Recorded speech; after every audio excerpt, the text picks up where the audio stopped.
Good day mga kaibigan, samahan niyo ako kung anong ganap ngayong araw. Pasensya sa boses ko kasi under recovery pa ako kasi nung birthday ko at kinabukasan ay nagkalagnat ako. Hanggang ngayon ay under recovery ako sa aking lagnat. At ngayon ay samahan niyo ako sa aking A Day in My Life Part 2. Kung hindi nyo pa napanood yung part 1 ay nandito lang sa comment section. And ngayon ay samahan nyo ako sa kusina dahil ma-prepare tayo ng ating breakfast. At samahan nyo na rin ako mag-breakfast. It's G! Alright, nakalabas na tayo sa kwarto. And papunta na tayo sa kusina. Ito yung sala natin. Yeah. Yung bunsong kapatid ko nanonood ng TV. Just like that day, nothing really changes.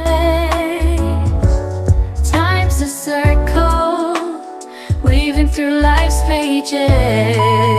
Alright mga kaibigan, nakaligo na ako at nakabihis na rin dahil may lakad kami at pupunta kami sa kasama ko sa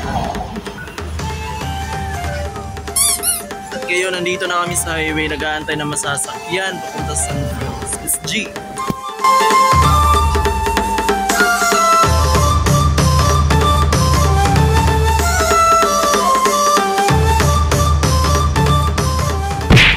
Alright mga kaibigan, after 22 to 23 minutes ride I guess, mating na kami sa aming first destination. Nandito kami sa Gaisano Grand. Bibili kami ng ano para sa aso namin na mga tuta, jump food.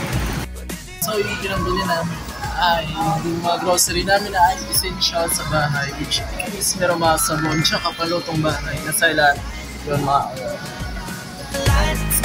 bumili rin pala kami ng mga baon ng aking bunso. Bumili rin kami ng ano, paborito ng papa, chicharon.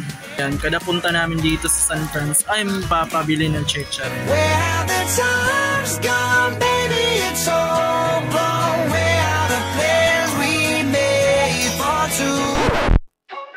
Alright guys, proceed na nga tayo sa ating second meal of the day, which is lunch. And gumamit nga pala ako ng ibang smartphone para sa ating mic dahil hindi tayo makakaintindihan dito dahil sobrang ingay dahil maraming gawa ng maraming tao. And let's G, proceed na tayo sa ating second meal and let's go.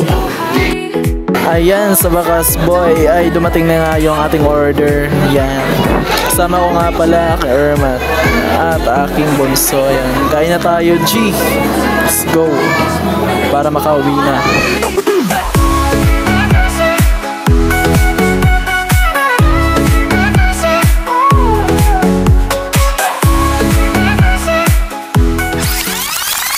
Kaibigan, so nandito na kami sa amin third destination, which is bumili kami ng gas range para sa bahay. Katapos dito ay uuwi na ako. Let's go!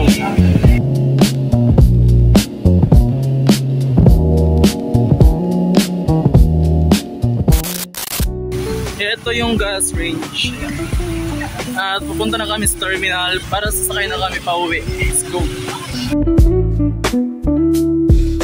Sa wakas guys ay nakauwi na nga tayo at nakakapagod. Natutulog muna tayo at least 1 hour. Yeah. Alright, G, nakagising na tayo and it's running 6 PM and samahan niyo ako sa third meal of the day dahil mag-dinner na tayo. Punta na tayo ulit sa kusina.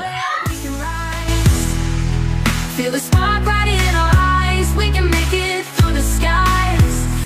So ayun mga kaibigan, dito na magtatapos sa ating A Day in My Life Part 2. At kung di nyo pa napapanood yung Part 1 is nandito lang sa comment link sa baba. And sa susunod ulit, and let's G!